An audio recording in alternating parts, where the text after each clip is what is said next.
सहारा लेना पड़ेगा। पुल के माध्यम से ही आप उस पार जा सकते हैं। उसी तरह से इस संसार सागर से पार होने के लिए महापुरुषों ने सत्संग को पुल की तरह बताया गया है कि आप इस सत्संग रूपी पुल से संसार सागर से पार हो सकते हैं। मेरे भाई बहन, जैसा कि अभी इन सभी ने सत्संग के विषय में बताया कि सत्संग क्या होता है, वैसे तो ये लोग सत्संग पूरा कर चुके हैं, समय भी काफी गुजर गया है, पर इन लोगों ने सत्संग के विषय में चर्चा किया है। तो सत्संग क्या होता है, बस कुछ ही शब्दों में आप सबके बीच में सत्संग की महिमा को बताना चाहता हूँ। सत्संग गंगा से भी बढ़ करके कहा गया है, क्योंकि गंगा तो केवल तन के पापों को धोती है, शरीर के पापों को धोती है, लेकिन यह सत्संग रूपी गंगा हमारे मन के विकारों को धो देता है, पाप करने की प्रवृत्ति को ही नष्ट कर देता है। और जब पाप करने की प्रवृत्ति नष्ट हो जाती है तो हमारा मन निर्मल हो जाता है, पवित्र हो जाता है, तब व्यक्ति महान बन जाता है, महापुरुष बन जाता है। ये सत्संग की महिमा है, ये सत्संग ही गंगा से महान बताया गया है। एक घटना है कि एक बार सभी यमदूत मिल करके यमलोक जाते हैं, यमराज के चरणों में प्रार्थना करते हैं, निवेदन करते हैं कि हे महाराज, इस समय धरती पर गंगा का आतंक बढ़ता ही चला जा रहा है, वह हम सभी को देवदूतों से सदा पिटवाती रहती है, मरवाती रहती है। ऐसा सुनकर के यमदूत से यमराज कहते हैं कि हे यमदूतों, आखिर गंगा ऐसा क्यों कर रही है? आप लोगों ने गंगा का क्या बिगाड़ा है? तो सभी यमदूत यमराज के चरणों में प्रणाम करते हुए कहते हैं कि हे महाराज, जिस समय हम लोग जीवात्मा को लेने जाते हैं, लेकिन उससे मरने से पहले उसके घर के लोग उसके मुख में गंगा जल डाल देते हैं, अथवा उसकी अस्थियों को ले जाकर के गंगा जी में विसर्जित कर देते हैं। और जब हम लोग जाते हैं उस जीवात्मा को लेने के लिए, तो तुरंत देवदूत आ जाते हैं और देवदूतों में और हम लोगों के बीच में झगड़ा चलने लगता है।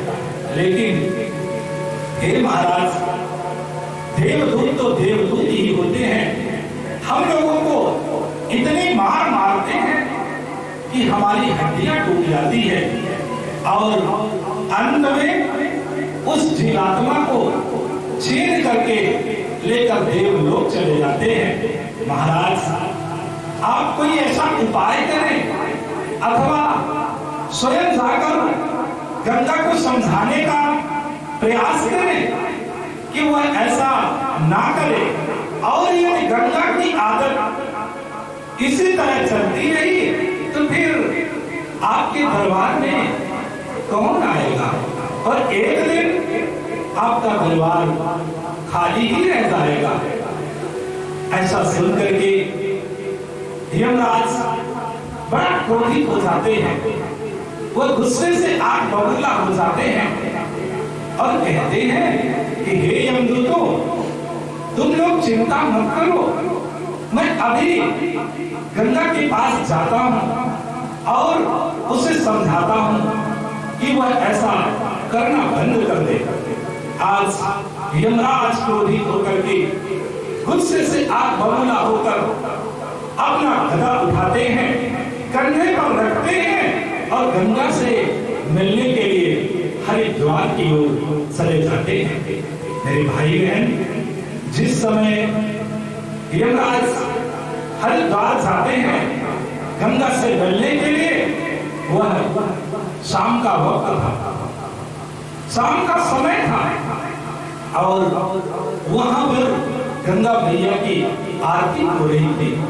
चारों तरफ जय गंगे मैया, जय गंगे मैया, हर हर गंगे के नारे सुनाई दे रहे थे, जिसे देख करके यमराज चकित हो जाते हैं। सभी लोग संध्या आरती कर रहे हैं, अपनी अपनी थाल सजाकर माता गंगा की आज आरती हो रही है। कैसे आरती हो रही है? ओम जय गंगे मैया, ओम जय गंगे माता मैया, जय गंगे माता,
आरती हो रही है।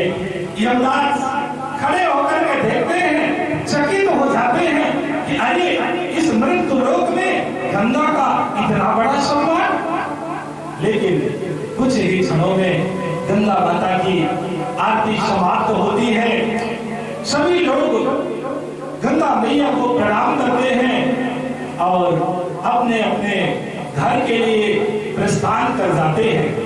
लेकिन यमराज आज गंगा से मिलने के लिए वहीं पर यथावत खड़े रहते हैं कि कुछ ही देर में यमराज को देख करके गंगा आज विचार करती है कि यह व्यक्ति कौन है जो अभी तक यहाँ पर खड़ा हुआ है? क्या यह मुझसे बातें करना चाहता है? ऐसा विचार करते हुए आज माता गंगा यमराज के सामने प्रकट हो जाती है और यमराज से कहती है कि भैया आप यहाँ क्यों खड़े हैं? आखिर क्या काम है आपका? क्या आप मुझसे बातें करना चाहते हैं? गंगा की बातों को सुनकर यमराज का क्रोध तो और तीसरे आसमान पर चढ़ जाता है और कहते हैं कि अरे गंगा, तू ऐसी बातें करती है जैसा तुझे कुछ पता ही नहीं है। अरे तू हमारे दूतों को क्यों पिटवाती है? क्यों तू ऐसा कर रही है? अरे आजकल तो तेरा आतंक बढ़ता ही चला जा रहा है, तू अहंकारी हो गई है। आज यमराज गुस्से में गंगा को ना जाने क्या क्या बोलते हैं और कहते हैं कि गंगा तेरी आदत बिगड़ गई है, तेरी तो तारने की आदत पड़ गई है। अरे तारने की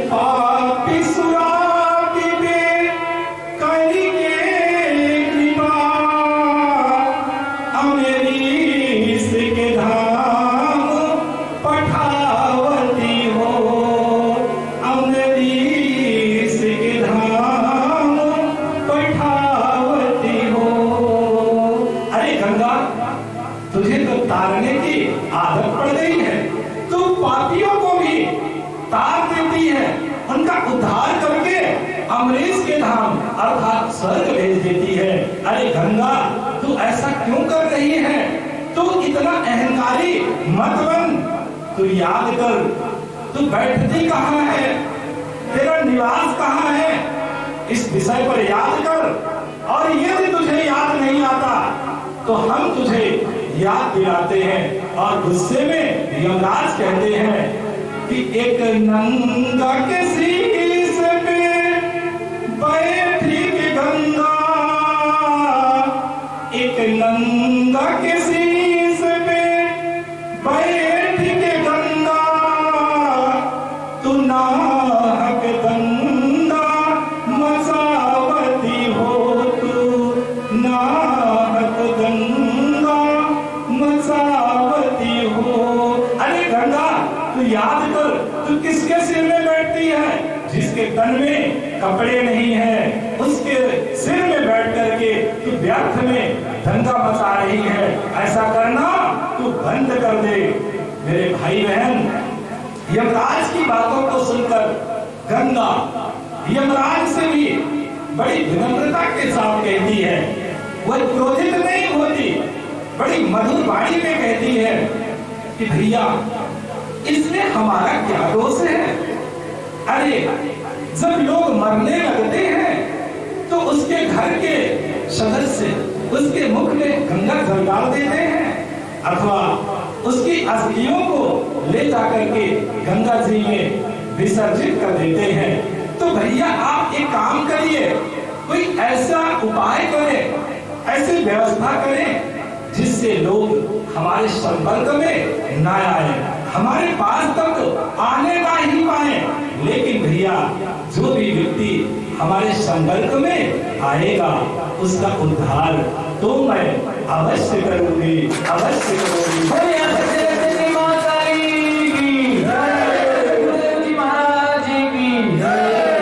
लेकिन मेरे भाई बहन, आज माता गंगा की इस तरह की बातें पार्वती जी भी सुनती हैं और पार्वती जी मन में विचार करती हैं कि अरे गंगा को तो अहंकार हो गया है। अरे गंगा तो केवल मृत के प्राणियों का ही उद्धार करती है, इसलिए वह भगवान के सिर पर उसे स्थान मिला है। लेकिन आज मैं संकल्प करती हूँ कि ऐसी गंगा का प्रादुर्भाव करूंगी जो समस्त लोगों के प्राणियों का उद्धार करेगी, समस्त लोगों के प्राणियों का उद्धार करेगी। ऐसा विचार करके आज माता पार्वती भगवान शंकर के पास जाती हैं और उनके चरणों में निवेदन करते हुए कहती हैं कि हे प्रभु, आप ऐसी गंगा बहाने की कृपा करें जिससे समस्त लोगों के प्राणियों का उद्धार हो सके। आज माता पार्वती ऐसा विचार करते हुए भगवान शंकर के चरणों में बार बार प्रार्थना करती हैं और कहती हैं कि कथा ये सकाली लोक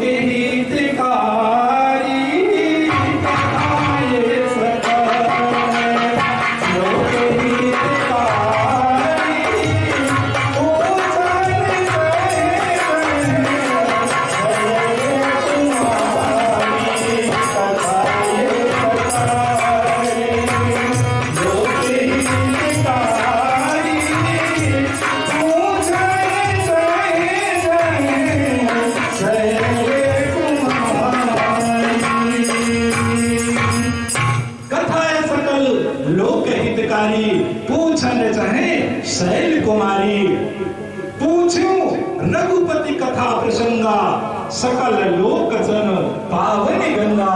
हे प्रभु, आप ऐसी गंगा को बहाने की कृपा करें जिससे समस्त लोगों के प्राणियों का कल्याण हो सके।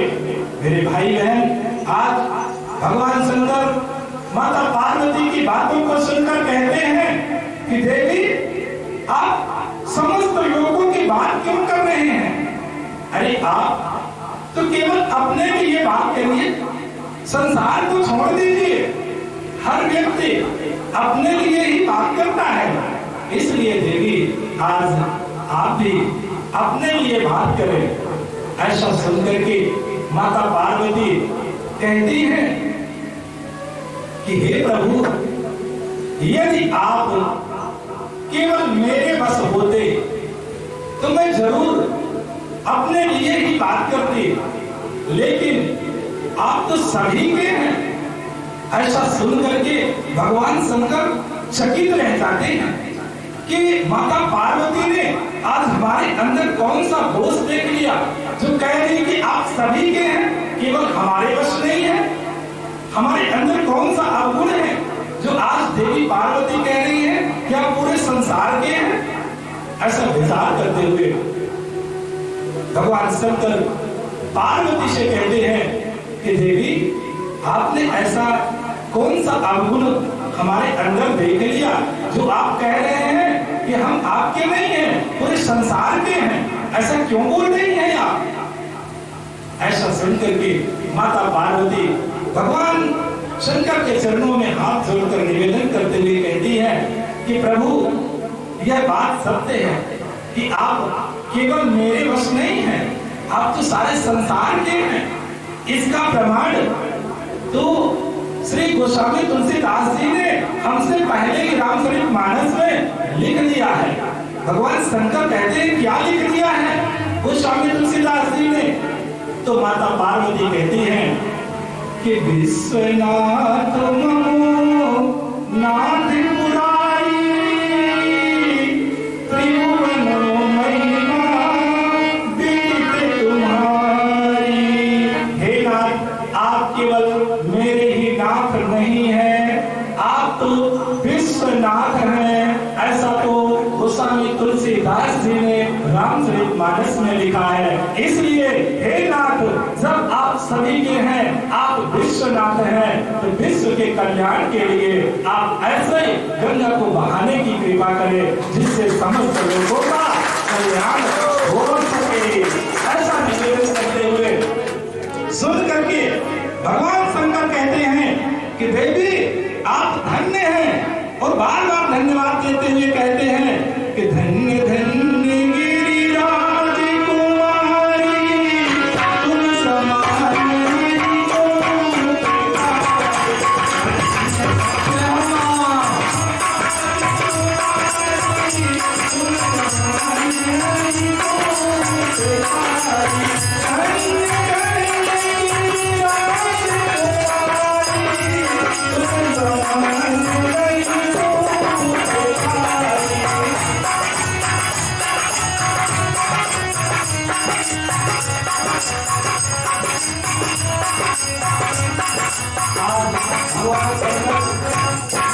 देवी को बार बार धन्यवाद करते हैं कि हे देवी, आप धन्य हैं, आपके समान इस संसार में दूसरा कोई इस उपकार करने वाला नहीं है।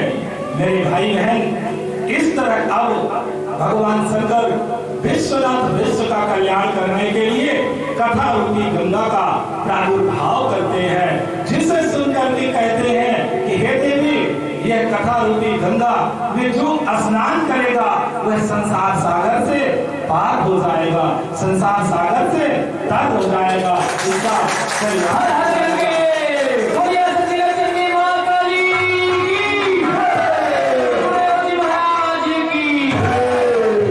भगवान शंकर के मुख से पार्वती जी अपनी बड़ाई सुन करके बड़ा गदगद हो जाती है, वो बोली नहीं समाती और मन में विचार करती है कि अरे गंगा, अब तो तेरा अहंकार नष्ट हो जाएगा, क्योंकि आज मेरे कहने से भगवान भोलेनाथ ने, भगवान विश्वनाथ ने विश्व के कल्याण के लिए कथा रूपी गंगा का प्रादुर्भाव करने जा रहे हैं।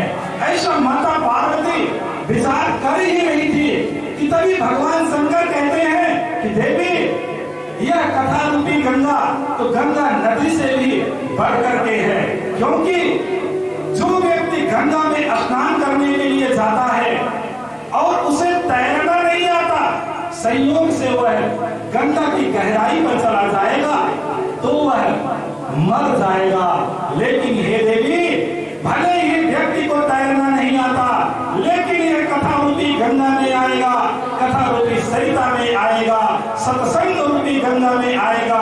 भले ही व्यक्ति को तैरना नहीं आता, फिर भी देखी वह कभी मरेगा नहीं, वह तो तर जाएगा।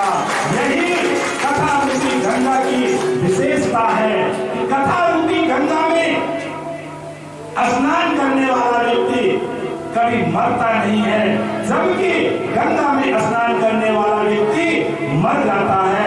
लेकिन कथा रूपी गंगा में स्नान करने वाला व्यक्ति तर जाता है। यही गंगा की कथा रूपी गंगा में अंतर होता है। इसलिए हम सबको सत्संग सुनना चाहिए, सत्संग में आना चाहिए, जिससे हम सभी इस संसार सागर से पार हो सके। अब समय को विशेष ध्यान में रखते हुए आइए एक छोटे से भजन के माध्यम से अपने शब्दों को विराम देते हुए माता भगवती जगदम्बा की एक बार हम सभी मिलकर के आराधना करते हैं और उनसे निवेदन करते हैं कि हे माता, आप हम सभी की पुकार को अवश्य सुन करके इस संसार सागर से पार उतार देना। आइए हम सभी बड़ी श्रद्धा, बड़े भाव के साथ एक बार जोर से जयघोष करते हुए माता भगवती को पुकारते हैं। बोलिए माता भगवती माता की जय। जगी जननी आरती भवानी, सुन लो मेरी पुकार, ओ मैया विनती बारंबार।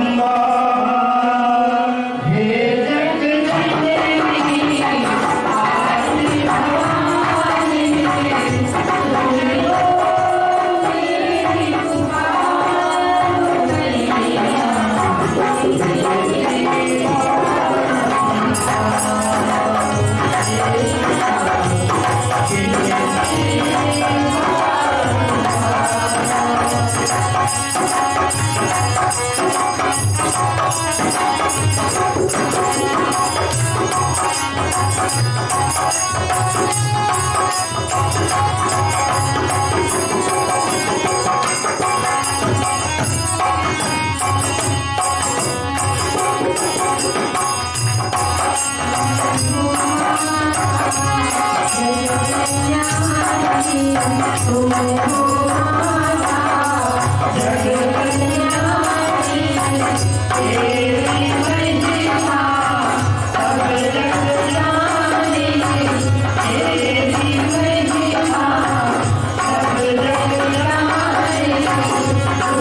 जानते हैं कि नवरात्रि का विशेष पावन पर्व आ रहा है, जो भारत में ही नहीं अपितु संपूर्ण विश्व में यह नवरात्रि का पर्व बड़े उत्साह के साथ, बड़े धूमधाम के साथ मनाया जाता है। उसी तरह यहाँ भी इस बार का जो 13 तारीख है वह नवरात्रि अष्टमी के दिन पड़ रहा है। अतः आप सभी इस कार्यक्रम में, इस नवरात्रि में अवश्य अपने नारियल, ध्वज ये सभी चंद करा लें, ताकि आप सभी के जीवन में, आप सभी के घर परिवार में सदैव सुख शांति बनी रहे। बोलिए माता भगवती माँ काली की जय।